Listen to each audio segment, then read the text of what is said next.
Assalamualaikum warahmatullahi wabarakatuh. Halo semuanya, bagaimana kabarnya anak-anakku kelas 7?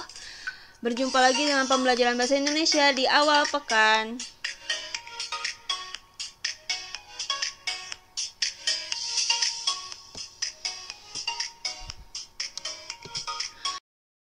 Itu bab 2 mengenai teks cerita fantasi. Tetapi materi yang Ibu jelaskan pada hari ini akan berbeda, yaitu mengenai menelaah struktur teks cerita fantasi. Tentunya tujuan pembelajaran kali ini mengenai kalian harus mampu menelaah struktur teks cerita imajinasi atau fantasi yang didengar atau dibaca. Jadi untuk hari ini kalian harus bisa memecahkan tantangan atau menyelesaikan tantangan dari Ibu, yaitu kalian harus bisa menelaah struktur teks cerita imajinasi atau fantasi yang didengar dan dibaca. Siap? Oke.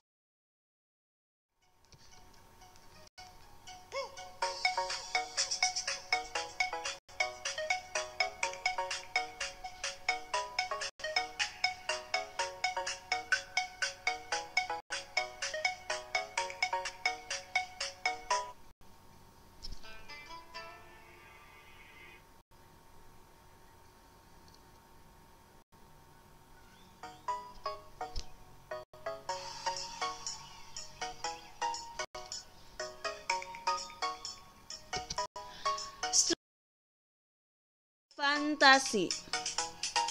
Struktur teks cerita fantasi ini hanya terdiri dari 3 saja. Orientasi, ada komplikasi, dan ada resolusi. Orientasi ini di dalamnya memuat pengenalan tokoh, latar watak tokoh, dan konflik. Kita sudah ketahui kalau latar itu ada 3, latar waktu, tempat, dan suasana untuk cerita pendek seperti cerita imajinasi atau cerita pendek yang lainnya. Komplikasi Ibu jelaskan untuk komplikasi ini adalah kumpulan dari berbagai masalah sampai puncak masalahnya seperti apa. Nah, isinya seperti itu ya. Kemudian resolusi adalah penyelesaian masalah. Oke, nah struktur teks cerita fantasi ini, istilah-istilahnya itu lumayan bisa membuat lidah kalian belibet. Nah, coba kita ucapkan sama-sama untuk struktur teks cerita fantasi ini ya. Yang pertama ada orientasi. Sekali lagi, orientasi. Ucapan yuk bersama-sama. Orientasi. Isinya pengenalan tokoh, latar watak tokoh, dan konflik. Yang kedua, komplikasi. Apa? Komplikasi. Yang ketiga, resolusi. Gimana cara bacanya? Resolusi. Iya. Kenapa harus diulang seperti itu dan kenapa kalian harus melafalkan? Karena Ibu mengajar dari tahun ke tahun, ternyata untuk istilah-istilah seperti ini lidahnya masih belibet. Maka dari itu Ibu tadi tuntun untuk mengucapkan struktur-struktur yang ada di teks cerita fantasi. Mudah-mudahan kalian lancar ya menyebutkannya ya ketika Ibu tanya nih. Selanjutnya Ibu akan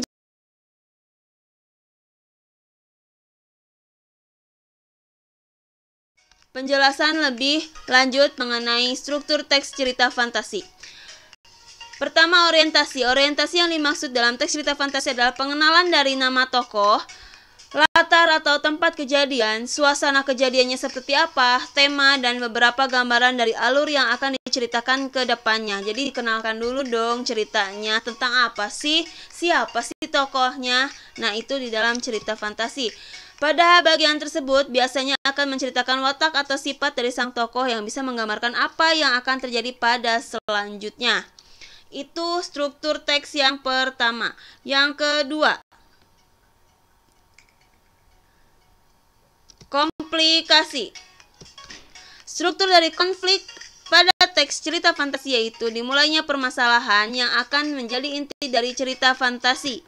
Konflik yang dimaksud adalah dari cerita dan dari sang pembaca akan berkeinginan untuk membaca sampai akhir cerita karena akan mempunyai keinginan untuk mengetahui apa yang akan terjadi selanjutnya dari konflik tersebut. Jadi, untuk teks cerita-cerita seperti ini kalian mudah menebaknya. Yang pertama kalian adanya pengenalan, kemudian adanya masalah nih dalam ceritanya, masalahnya seperti apa masalahnya, kemudian akan ada penyelesaian, kemudian ada yang biasanya disebut tamat. Nah, sebenarnya cerita-cerita seperti itu. Pengenalan, ada masalah, dan ada penyelesaian masalah. Begitupun dalam teks atau berupa teksnya. Itu komplikasi, adanya masalah sampai puncak masalah. Kemudian yang terakhir adanya resolusi. Resolusi adalah penyelesaian dari konflik atau masalah yang tengah terjadi. Dari sini masalah atau konflik yang terjadi akan mereda dengan adanya tokoh yang datang dan bersifat bijaksana yang bisa untuk menyelesaikan konflik. Nah, jadi resolusi ini itu dirancang untuk menyelesaikan masalah. Masalah yang mana? Masalah yang ada di komplikasi. Itu adalah struktur teks cerita fantasi.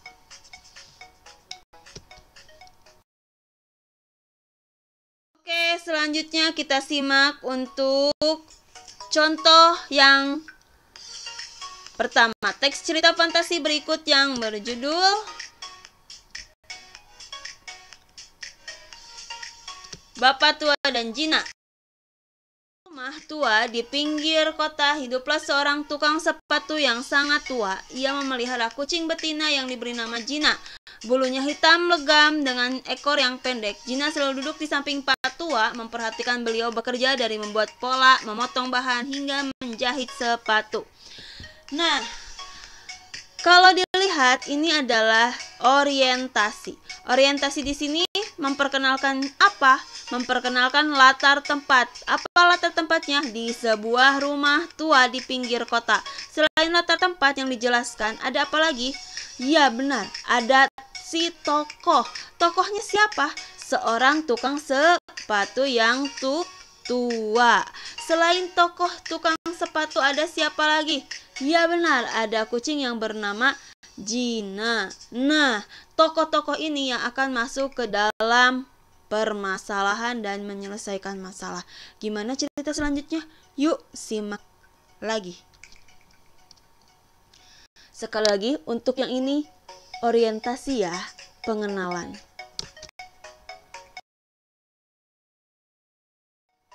Nah, yang ini masuk ke komplikasi. Komplikasi tadi ada apa? Masalah, benar, sampai puncak masalah. Masalahnya itu apa sih? Coba lihat yang sudah ibu bold atau yang ibu hitamkan. Tiba-tiba pintu terbuka dan Pak Tua masuk sambil terbatuk-batuk, wajahnya pucat dan jalannya sempoyongan. Setelah mengelus bulu Jina untuk menyapa, Pak Tua mulai bekerja lagi. Wah, pekerja keras ternyata nih. Oke, masalah yang pertama apa? Pak Tuanya sakit-sakitan atau terbatuk-batuk Pak Tuanya. Kemudian dengan pelan Pak Tua membuka pintu. Ada yang mengetuk nih. Pak, sepatunya bisa selesai kapan? Bapak sudah mundur 3 hari dari perjanjian, kata tamu itu dengan suara tinggi. Maaf Pak, aku akan saya selesaikan segera. Besok bisa Bapak ambil, kata Pak Tua sambil terbatuk-batuk. Kemudian, baik, saya harap besok sudah jadi. Bila belum juga, saya minta uangnya kembali, kata tamu itu berlalu tanpa pamit. Nah, masalah yang kedua apa? Adanya konsumen yang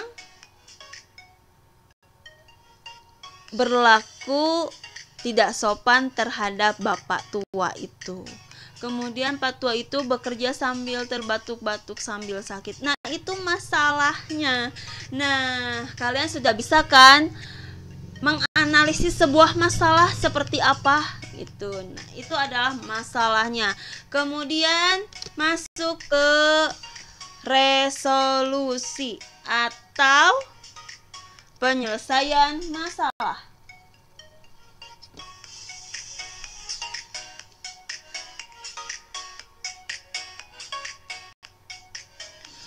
Penyelesaian masalahnya di sini.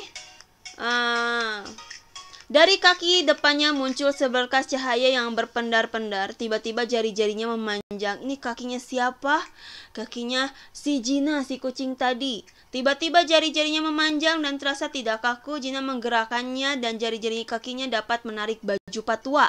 Segera Gina mengambil jarum dan benang sepatu. Dia menjahit sepatu yang tadi dikerjakan Patua.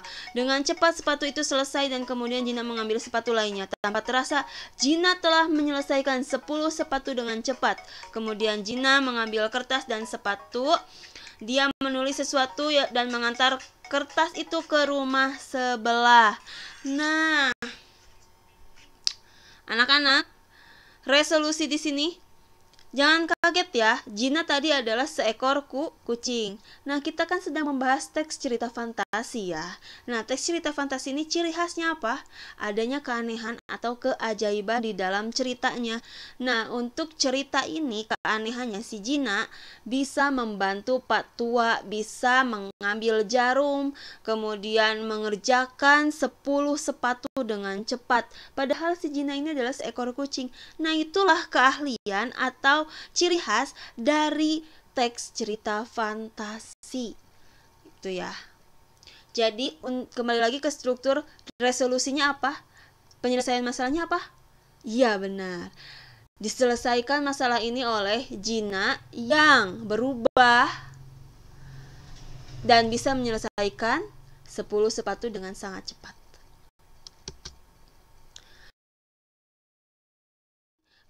Yang pertama, kemudian yang kedua, kalian baca halaman 55 sampai 58. Di situ ada contoh struktur teks cerita fantasi yang kedua, tentunya berjudul Bayangan dalam Cahaya, si Jojo. Supaya kalian lebih paham lagi untuk contoh yang kedua. Tapi kalau kalian sudah paham di contoh yang pertama, insya Allah kalian bisa menyelesaikan tugas yang ibu berikan. Penjelasan contoh 1 teks cerita fantasi. Contoh 1 tadi itu adalah Bapak Tua dengan Gina, seekor kucing. Nah, ibu akan jelaskan yang pertama itu kan orientasi. Nah, di dalam cerita tersebut orientasinya memperkenalkan latar tempat, tokoh, dan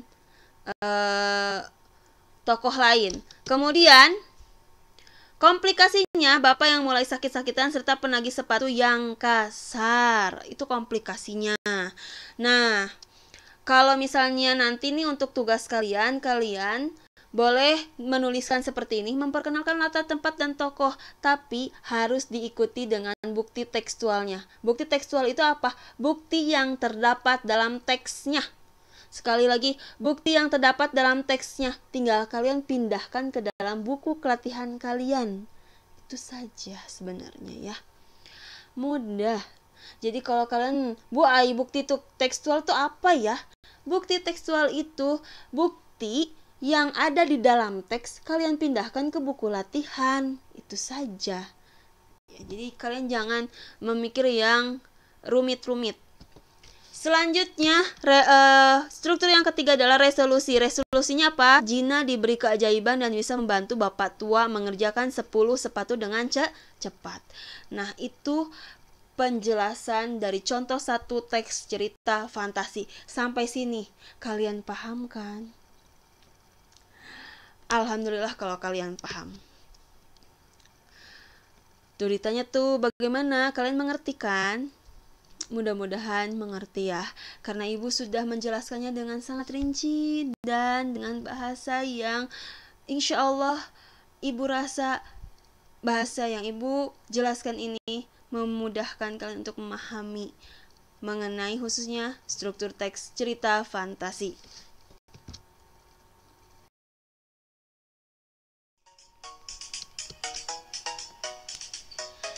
Masuklah ke sebuah tugas. Tugasnya, analisislah struktur teks cerita fantasi berikut.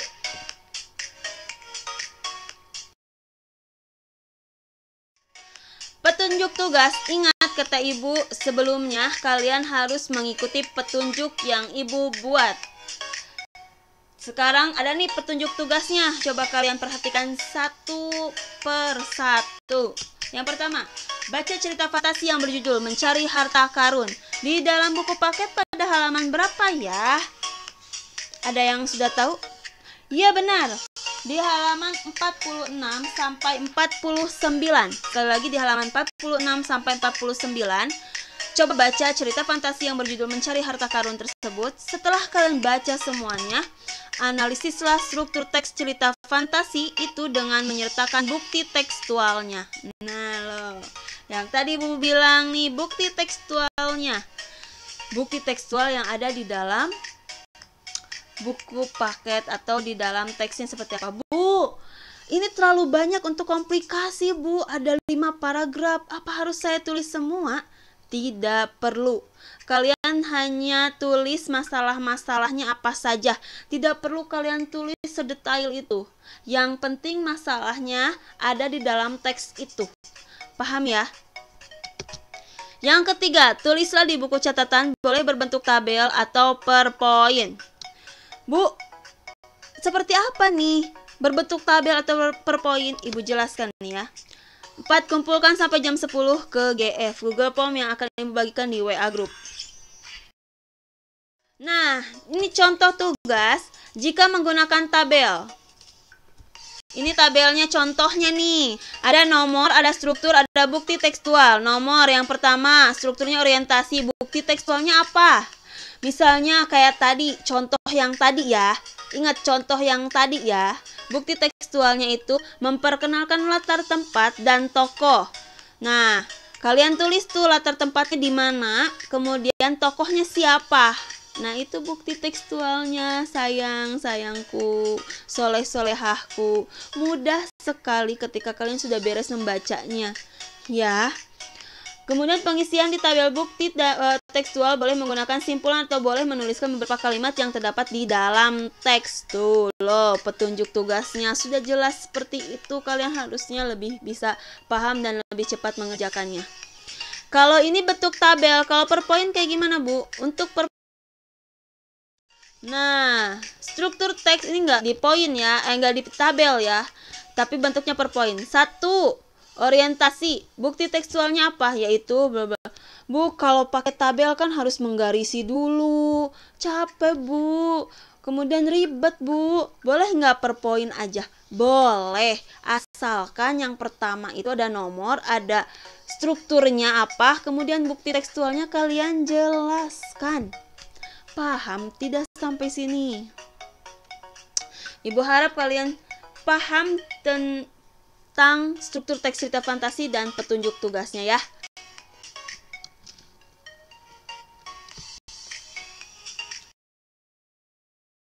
Pembelajaran hari ini mudah-mudahan kalian bisa memahami setiap penjelasan dari Ibu slide per slide-nya.